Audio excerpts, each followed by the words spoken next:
Hey guys, welcome back.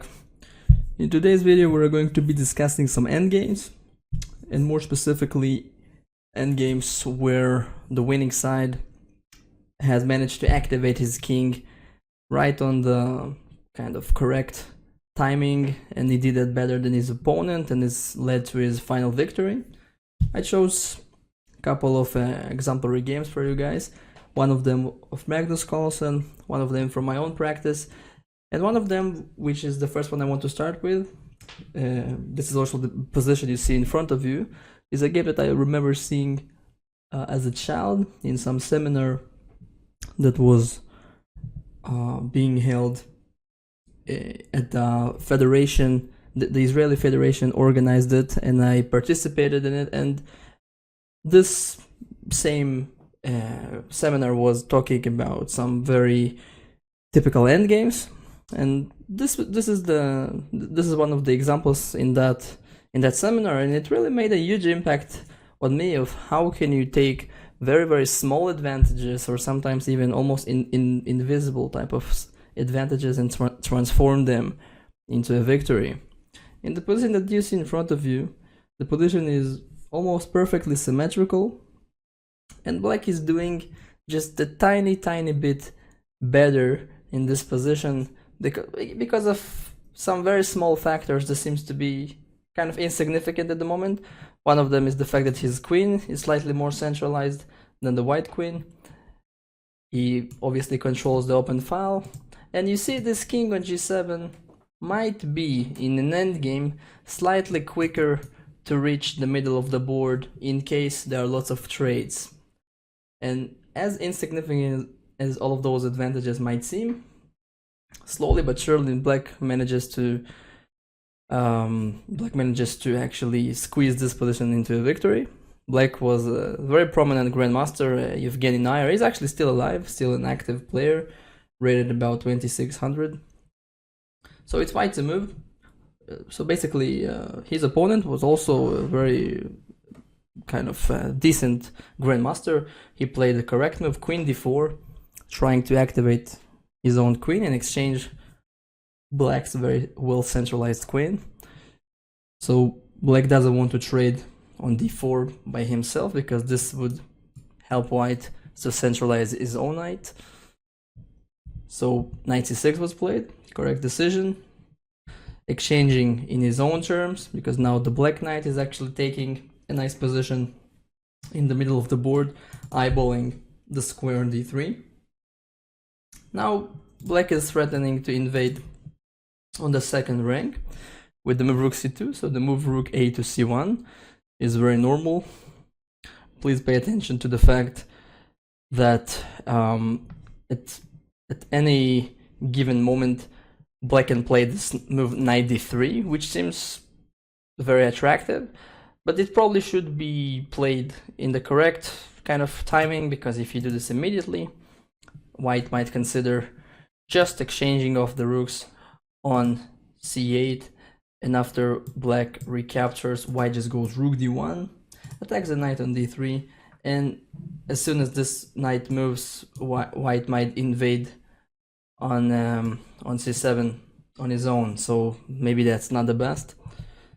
So going back, black played this very kind of patient move, pawn to b6, just safeguarding this pawn on b7, because he anticipates white potential invasion of the 7th rank. So he already puts his pawn in a more defensive position where they defend each other, so these pawns are now less likely to get taken. And white found basically nothing better than just to play rook f to d1, getting the rook on the open file. And now black kind of seizes the chance to exchange rooks and play rook d8. And this is black's first achievement. He now takes control over the d file. By the way, please pay attention how useful is the move b6, because now if at any moment white tries to invade on c7, he is only threatening one pawn on a7. So for example, if now white plays rook c7, black plays rook d2 also, the knight is under attack, and on the next move black might just take the pawn on a2 while defending also the pawn on a7. So after the move rook d8, probably at this point white made perhaps his fatal mistake in this game. He allowed the black rook to invade on the second rank, and he thought that that might be not that bad because later on he would try to exchange the rooks. Probably if white would play a more prudent move like rook c2, just keeping that rook from invading on d2, then black would be still slightly better because his king is potentially more active, his rook is slightly more active, but white has good chances of holding into a draw. But after knight c3, rook d2, so white had this idea to play rook to e1, attacking the knight on e5, and after knight d3, rook e2, forcing the exchange of rooks. And he thought, well, I'll just exchange the rooks and I should be fine, right? It's a completely symmetrical position. There are only kings and knights and pawns on the board. What can go wrong? But this was his probably misunderstanding or miscalculation, because now black's apparently small advantages are now becoming slightly more significant. The fact that his king is now able to reach the middle of the board much quicker than the white king is actually a decisive factor. After king f6, this is, by the way, just the right time to play a move such as king f6 after exchanging all of the rooks. A good principle to keep in mind is that it's always a good timing to start bringing your king towards the center once there are like very few pieces on the board.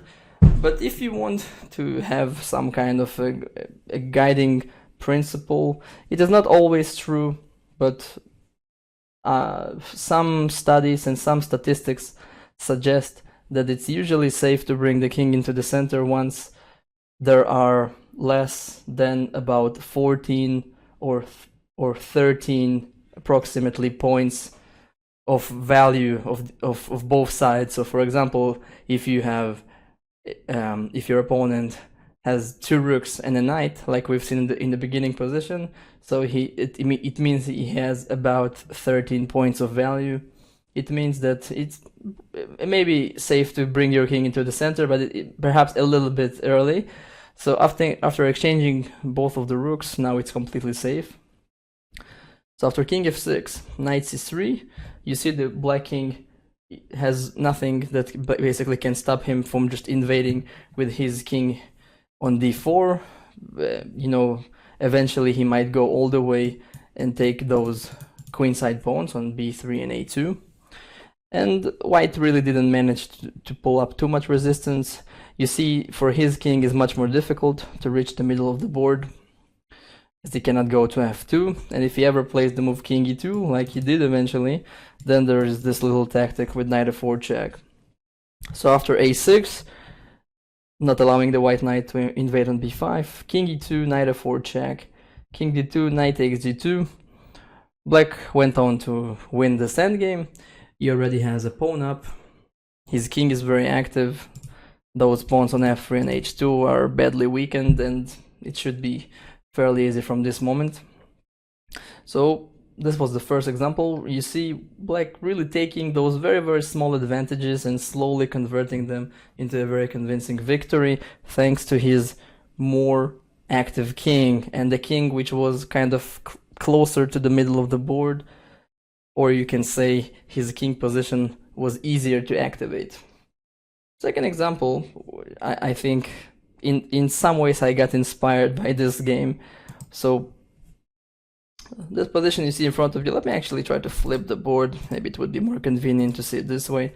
So it's black to move. We are joining the game after white's 25th move, pawn to a3. The position is what we call equal, but black is more equal.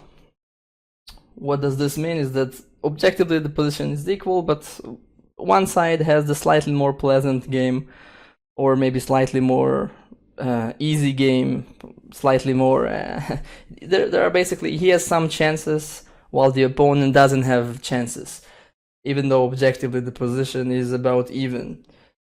Now The position is almost symmetrical, but there are basically two factors here that make the position just a little bit imbalanced. The fact that black has a bishop versus white's knight. The bishop should be slightly more significant in this type of position, where the game is really being played on two fronts and you have pawns on both sides. The bishop should be slightly superior. And the fact that this pawn on d5, it's still not... From one hand, it's a pass pawn, but at the moment it's not so clear if it's really a liability or a strong pawn, because it's not so clear whether white can defend it or not.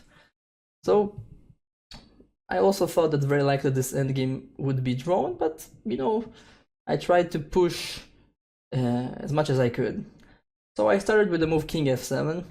I thought to myself that by the principles that we have stated earlier, it should be fairly safe to bring my king closer to the center, because I knew that at any given moment the queens might get exchanged, and then I want my king to be kind of as close to the center as possible. So if, for example, white offers the exchange of queens with queen e2, now I might consider exchanging, and you see my king is much quicker to reach the middle of the board than the white king, because of that anticipation, that preparatory king f7 move. So white played queen h4, just attacking my pawn on h7. I played queen e3 check, and queen e5 check. So basically I won a small tempo there, activating my my queen into a slightly more centralized square. My pawn on h7 is still under attack, so h6 is pretty much forced. Queen to c4 was played, aiming at some discovered attacks with d6. I played the move f5. The main point of this move is to first of all give my king a square on f6 in case I'm getting checked, and also to control that square on e4, so there wouldn't be any kind of funny stuff with knight e4. Also in the long run, it's nice to activate this 3 versus 2 majority that black has on the king side of the board. So white played this move d6 check, which I was kind of happy to see, because now the pawn is really weak on d6, and I can slowly kind of target it as a weakness. I played king to f8, since if I play king f6, I might run into some tactical issues involving the move knight d5, which I probably wanted to avoid. And white played this very attractive looking move, queen to c7, but this was exactly what I wanted to happen, because now it gives me an opportunity to exchange queens with queen c5 check. White is forced to take. And this endgame once again illustrates how critical it might be in an endgame, the fact that your king is even slightly closer to the middle of the board. It can be fatal to the other side, because my king within 2 moves reaches the square of e6 and he collects the pawn on d6, and for the white king there is no direct way to reach one of the critical squares in the middle of the board, because they are being occupied by black pawns. So white had to try some tactical means. He played knight to d5, king f7, and knight c7. His idea is to stop me from playing the move king to e6. I played pawn to c4 in order to safeguard the pawn from any kind of attacks like knight a6. And after the move knight back to d5, king to e6, knight to e3, king takes d6, knight takes c4 check, king d5. We see that even though white managed to keep the material balance on the board, the position is by no means equal. Actually, I think white is completely losing here, because there is just too much of a big difference between the activity of the black king and the white king. After knight d2, my king even continued moving forward on d4. And I must say that this position should be a very easy victory. This was a rapid game, and I made some mistakes later on. I allowed my opponent to escape into a draw, but definitely it was a completely won game, thanks to my very well placed king. And the only thing that black needs to, I think, avoid in this kind of position, if he wants to avoid troubles, is to control the white knight from becoming too active. It's not too difficult to do, and it should be winning. If you want to watch the full game, I'll leave it in the description. And let us move to the final game of this video. And this one is by the great Magnus Carlsen. This is actually one of his more famous endgames. He was playing with the white pieces against Pavel Eljanov, and this was actually in general a very good game, like a model game of Magnus. He played very superbly throughout, like, the very beginning, and eventually we reached, so this endgame, 2 rooks and knight for both sides. White is definitely doing better for a couple of reasons. His king, as in the previous examples, is slightly more centralized. The white's pieces are slightly more active. His knight is kind of just doing some troubles in the black's camp. But still, in order to convert this position into a victory, there is still a lot of work to do. So Carlsen starts with the move knight to d5, threatening the pawn on f6 as well as the rook on e7. Rook d7 is forced. Now Carlsen finds a good moment to exchange some pieces, and from this moment onwards he slowly starts his plan of activating his king further on into the middle of the board. It still would be a little bit early to play the move king e4, as there would be some tactical issues with the pawn on g4, but white is really not in any rush. He plays king to g3, pawn to f3, putting his pawns on very safe positions, defending each other basically. And after pawn h6, knight to f4, g5, knight h5 check, king g6. Those moves are not in particular important to us. They were not forced, but black doesn't have too many good of options here. So after the move f4, white is already threatening to push black's king further away. And after g takes f4, e takes f4, king h7, white plays this very technical move, pawn to f5. I really like this move, very typical Carlsen move, fixing this pawn on f6 forever. So now he cannot move, and that's going to be a permanent weakness. Please pay attention to the fact that the pawn on f6 cannot be taken, at least not immediately, because black takes on f6, followed by knight e4 check.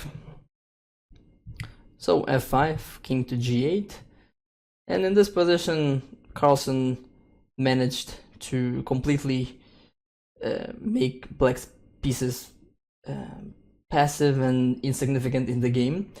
So that's a good moment for him to slowly start activating his king towards the middle of the board. King f3, knight to d7, king to e4, king f8, and after the move rook c8 check, king e7, king d5.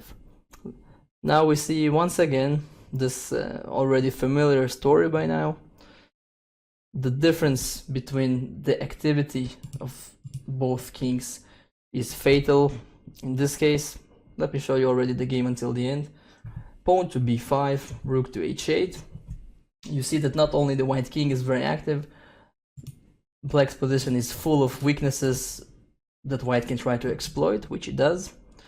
Knight b6 check, king c6. There is no reason to be shy from activating your king even further. Knight c4. And now if white takes the pawn on h6, once again there are some small tactical issues with knight e5 check, followed by picking the pawn on g4.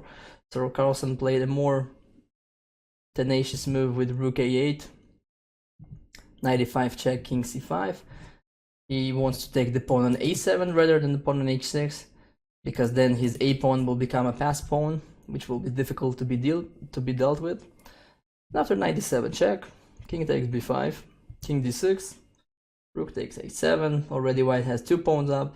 The position is hopeless, and black resigns in this position after move 54, king to c4. So really, once again, the fatal factor here for black was the fact that his king never managed to activate it himself, unlike the white king, which could very easily maneuver itself into the middle of the board because the white pieces had more activity and he had more space. So when you have more central control, more space than your opponent, usually it's much easier for you to maneuver your king into the middle of the board, anticipating an endgame. So that's something to keep in mind. So thank you guys for watching. Hope you learned something. See you guys in the next videos. Take care.